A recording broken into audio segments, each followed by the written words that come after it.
No fim da tarde desta quinta-feira, o juiz Sérgio Moro decretou a prisão do ex-presidente Lula. O juiz Sérgio Moro acaba de ordenar a prisão do ex-presidente Lula.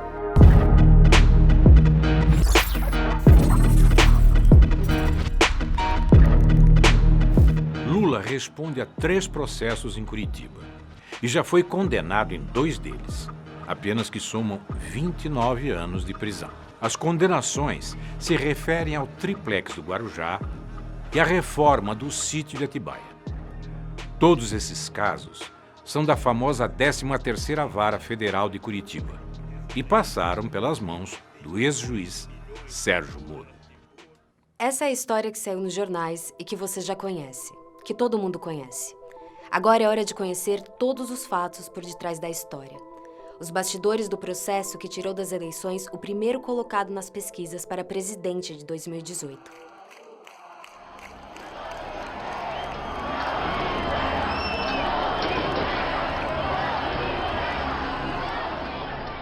Os processos contra Lula em Curitiba são um dos maiores casos de lawfare já vistos no mundo. Nesse tipo de guerra, o ataque aos inimigos políticos é feito por meio da justiça, com múltiplas acusações, bloqueios de bens e divulgações seletivas na imprensa. O objetivo é inviabilizar a defesa e criar na sociedade um clima de culpa. E o julgamento passa a ser mera formalidade. As condenações já estão prontas. Um manifesto assinado em outubro de 2019 reuniu juristas de 8 países.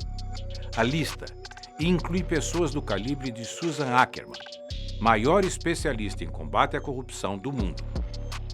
Eles foram unânimes ao afirmar que Moro não só conduziu o processo de forma parcial, como comandou a acusação. Essa manobra vinha sendo denunciada pela defesa de Lula desde 2016. A ONU já concedeu 2 liminares favoráveis ao ex-presidente. Enquanto Moro e sua turma diziam que a perseguição a Lula não passava de uma teoria da conspiração, explodiu como uma bomba o escândalo da Vaza Jato. Nas trocas de mensagens, estão provas de que Moro e procuradores de Curitiba viam Lula como um adversário. Estavam dispostos a tudo para prendê-lo. Mas a Lava Jato agora passa a ser alvo de críticas e até de investigações por possíveis irregularidades. 58% acham que a conduta de Sérgio Moro é inadequada. 59% dos entrevistados acreditam que, se comprovadas as irregularidades, eventuais decisões de Sérgio Moro devem ser revistas. Há 2 anos, o STF tem nas mãos um pedido da defesa de Lula para julgar a conduta de Sérgio Moro. E não há motivos para que esse pedido ainda não tenha sido analisado. O que está em pauta é a suspeição de Moro, que é a simples suspeita de que um juiz possa ter favorecido um dos lados. A defesa do ex-presidente vem insistindo para que o julgamento do mérito seja retomado e espera que o habeas corpus volte à pauta do STF em breve. Quais são, afinal, as provas de que Moro é suspeito? Prova 1. A condução coercitiva ilegal de Lula. No dia 4 de março de 2016, Moro determinou que Lula fosse detido e levado para depor por mais de 3 horas em uma sala da Polícia Federal no aeroporto de Congonhas, em São Paulo. O cerco à casa de Lula aconteceu antes das 6 horas da manhã, já com ampla cobertura da imprensa. A mobilização dos repórteres havia sido previamente articulada por Curitiba. Um jornalista chegou a insinuar de madrugada em suas redes sociais que a operação aconteceria. A ação contra Lula foi tão abusiva que 2 anos depois, o STF proibiu a condução coercitiva para a realização de interrogatórios. Hoje, é ilegal levar uma pessoa a depor com força policial antes de intimá-la. Prova 2. Grampo ilegal. Nesta quarta-feira, a crise política atingiu o ponto mais alto. Alô? Alô? Lula, deixa eu te falar Fala, uma querida. coisa. Ah. Seguinte, eu tô mandando o Bessias junto com o papel pra gente ter ele e só usa em caso de necessidade, que é o termo de posse. O ex-juiz fez um vazamento seletivo. Essa revelação só foi feita mais de 3 anos depois pela Folha de São Paulo.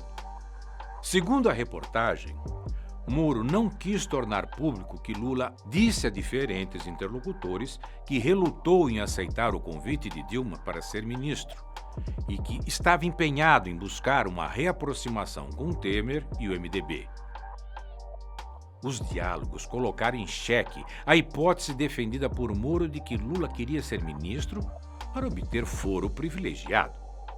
Moro cometeu outras irregularidades no episódio. O diálogo entre Lula e Dilma foi captado mais de 2 horas após a ordem judicial que interrompeu o grampo. Além disso, a conversa não tinha nenhuma relação com os processos sob responsabilidade de Moro. Ele não tinha autoridade para divulgar gravações envolvendo autoridades com foro privilegiado, como era o caso da presidenta Dilma. Moro cometeu um crime ao gravar conversas de um presidente sem autorização do STF. Ao ser cobrado pelo Supremo por seus atos, o ex-juiz apenas pediu escusas, mas o estrago já estava feito. Como consequência, o vazamento do grampo ilegal acelerou o golpe contra Dilma, dividiu a sociedade e colocou a nossa democracia em risco. Moro também grampeou o telefone do escritório dos advogados de Lula. Com isso, acompanhou mais de 400 conversas e teve acesso em tempo real à estratégia da defesa. Prova 3. A condenação de Lula. Deltan Dallagnol, coordenador da investigação na Lava Jato de Curitiba, revelou a outros procuradores que duvidava das provas entregues a Moro contra o ex-presidente. A conversa, revelada pela Vaza Jato, aconteceu 5 dias antes de Dallagnol fazer a primeira denúncia contra Lula, em 14 de setembro de 2016. O auditório já estava até marcado para a coletiva do PowerPoint. Falarão que estamos acusando com base em notícia de jornal, indícios frágeis. Então é um item que é bom que esteja bem amarrado. Fora esse item, até agora eu tenho receio da ligação entre Petrobras, o enriquecimento, e depois que me falaram, estou com receio da história do apartamento. São pontos em que temos que ter as respostas ajustadas e na ponta da língua. Mas Moro nunca se importou com a falta de provas. Em julho de 2017, o ex-juiz condenou Lula a 9 anos e meio de prisão por corrupção e lavagem de dinheiro no caso do triplex do Guarujá. Depois, o TRF4 ampliou a pena para 12 anos e 1 mês. Hoje eu pensei que os meus acusadores iriam mostrar uma escritura, um documento, um pagamento, alguma coisa que eu fiz para ter o apartamento que ele diz que é meu. Veja, porque eu esperava que depois de 2 anos de massacre, eu chegasse lá, tivesse um documento dizendo: o Lula comprou o apartamento, o Lula reformou o apartamento, o Lula pagou tanto pelo apartamento, a escritura está aqui registrada em cartório, o apartamento é dele, o Lula já dormiu no apartamento, já morou, nada. Pior ainda é a condenação no caso do sítio. A juíza Gabriela Hart, que substituiu Moro quando ele virou ministro de Bolsonaro, condenou Lula a 12 anos e 11 meses. Apesar de ser um caso completamente diferente, a sentença tinha trechos inteiros copiados e colados da condenação anterior feita por Moro. Mais tarde, essa pena foi ampliada pelo TRF4 para 17 anos. Em ambos os processos, as sentenças apresentavam graves falhas.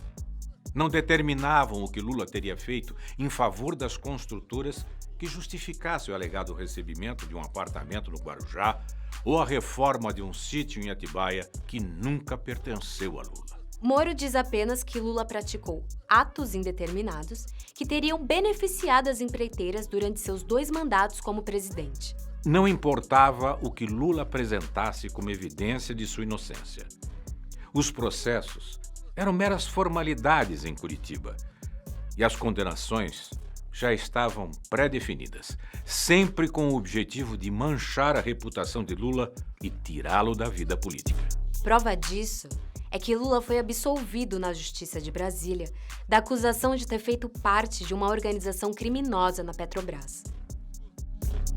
O ex-procurador-geral da República, Rodrigo Janot, diz em seu livro que Lula era objeto de desejo da Lava Jato e revela que foi pressionado por Deltan Dallagnol a acelerar o processo do PowerPoint para justificar as demais condenações contra o ex-presidente em Curitiba. Com a absolvição de Lula nesse processo, há um entendimento de que caem por terra todas as outras acusações que pesam contra o ex-presidente nos processos iniciados por Moro. Prova 4. Abuso de autoridade. No dia 8 de julho de 2018, o desembargador Rogério Favretto, do TRF4, determinou a soltura imediata de Lula. Gebran Neto, outro desembargador, suspendeu a decisão do colega, embora só tivesse jurisdição sobre o caso no dia seguinte, ao fim do plantão judicial. Moro, que estava de férias, atropelou todo e qualquer rito jurídico para evitar a liberdade de Lula. Enquanto se debatia qual desembargador tinha razão, Moro, um juiz de primeira instância, determinou que a PF de Curitiba não soltasse Lula.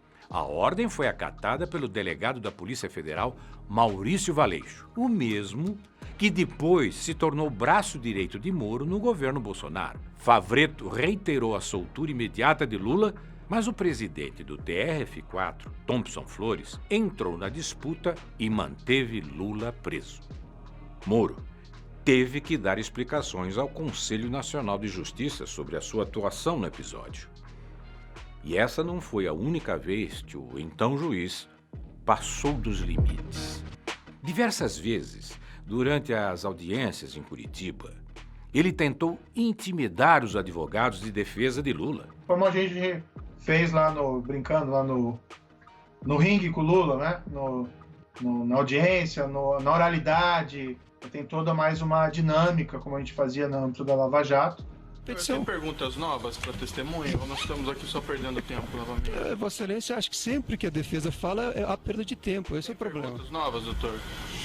Os juízes não tem tempo para ficar perdendo aqui. Fica o protesto aqui de novo, Excelência. Doutor, está sendo inconveniente. A opinião da testemunha. A defesa não é inconveniente na medida que nós estamos no exercício. Já foi indeferida a sua questão. Mas eu sei, mas você já não pode... Já foi indeferida a sua questão, doutor. Você não pode caçar a palavra da defesa. Posso, doutor? Não pode, porque nós estamos colocando uma questão muito importante, relevante. O ilustre procurador da República está pedindo a opinião da testemunha. E ele doutor, não pode pedir a opinião da inconveniente. Já foi indeferida a sua questão. Já está registrada e o senhor respeite o juízo. Prova 5. O adiamento do interrogatório de Lula para impedi-lo de se manifestar publicamente. Em 15 de agosto de 2018, Moro adiou o interrogatório de Lula e de mais 12 réus no caso do sítio de Atibaia para depois das eleições. Qual era o medo de Moro? Que o depoimento beneficiasse Lula na campanha eleitoral. O medo do ex-presidente falar era tanto que a Justiça negou um pedido da Folha de São Paulo para entrevistar Lula na sede da Polícia Federal em Curitiba. E Deltan Dallagnol comemorou. Carlos, o Fux deu uma liminar suspendendo a decisão do Lewandowski que autorizava a entrevista, dizendo que vai ter que esperar a decisão do plenário. Agora não vamos alardear isso aí, não vamos falar para ninguém, vamos ficar quieto para evitar a divulgação o quanto for possível, porque quanto antes divulgar isso, antes vai ter recurso do outro lado, antes isso aí vai para plenário. Então, quanto assim, o pessoal pediu para a gente não comentar aí publicamente e deixar que a notícia surja por outros canais para evitar precipitar recurso de quem tem uma posição contrária à nossa. Mas a notícia é boa para terminar bem a semana, depois de tantas coisas ruins, e começar bem o final de semana. Abraços, falou. A Vaza Jato mostrou que Lula e o PT eram vistos como inimigos pela força-tarefa em Curitiba. Em uma troca de mensagens entre Dallagnol e uma amiga, fica claro que o objetivo principal era impedir o retorno do PT à presidência. Ando muito preocupada com uma possível volta do PT, mas tenho rezado muito para Deus iluminar nossa população para que um milagre nos salve. Valeu, Carol. Reza sim. Precisamos como país. Prova 6.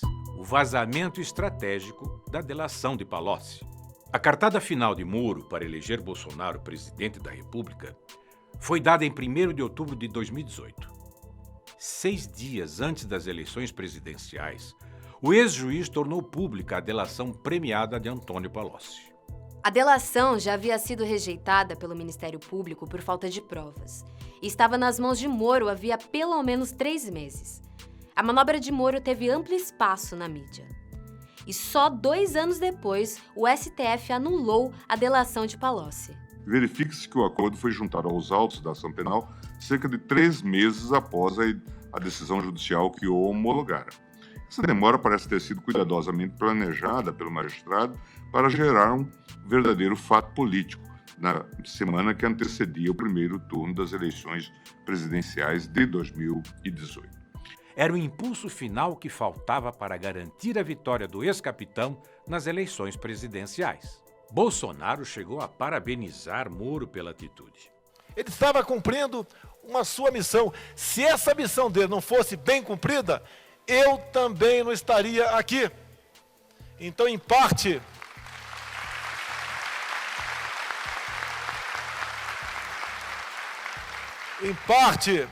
do que acontece na política do Brasil, devemos a Sérgio Moro.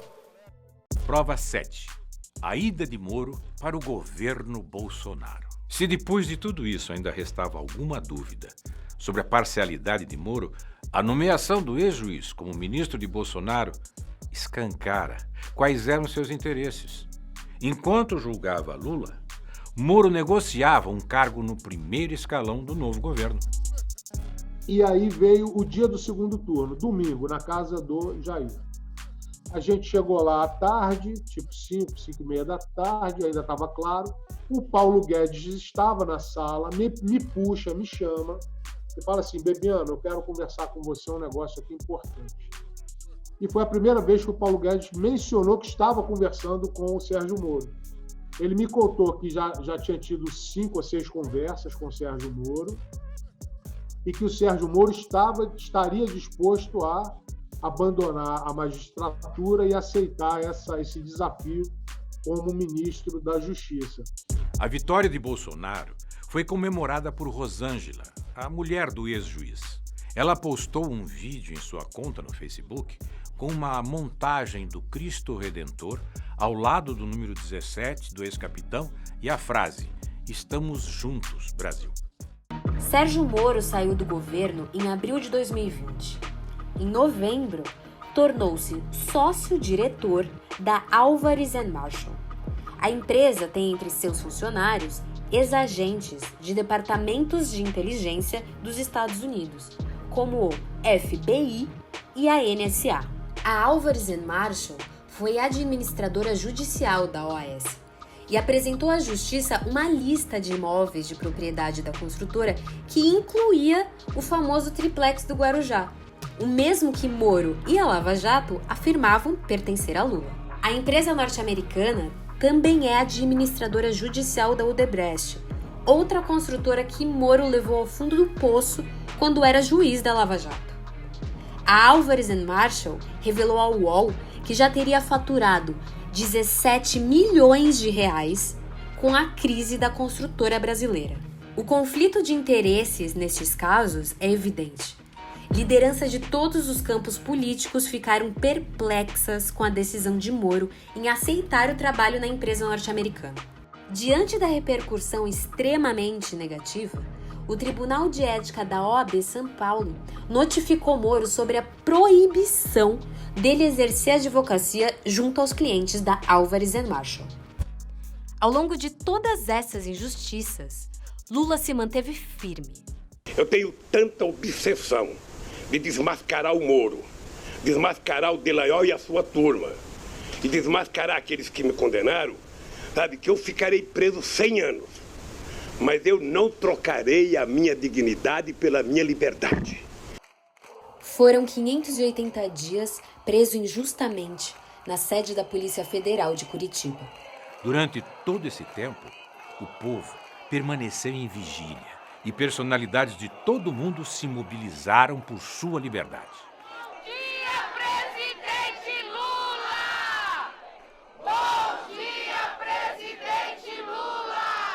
Essa situação não é apenas uma injustiça contra Lula. Ela é um atentado contra o Estado democrático de direito. É por isso que a anulação dos processos contra Lula significa a liberdade plena do ex-presidente, a recuperação dos seus direitos políticos e a libertação do Brasil, dos brasileiros e brasileiras. Lula livre é o povo livre. Anula STF. Anula STF. Anula STF. Anula STF.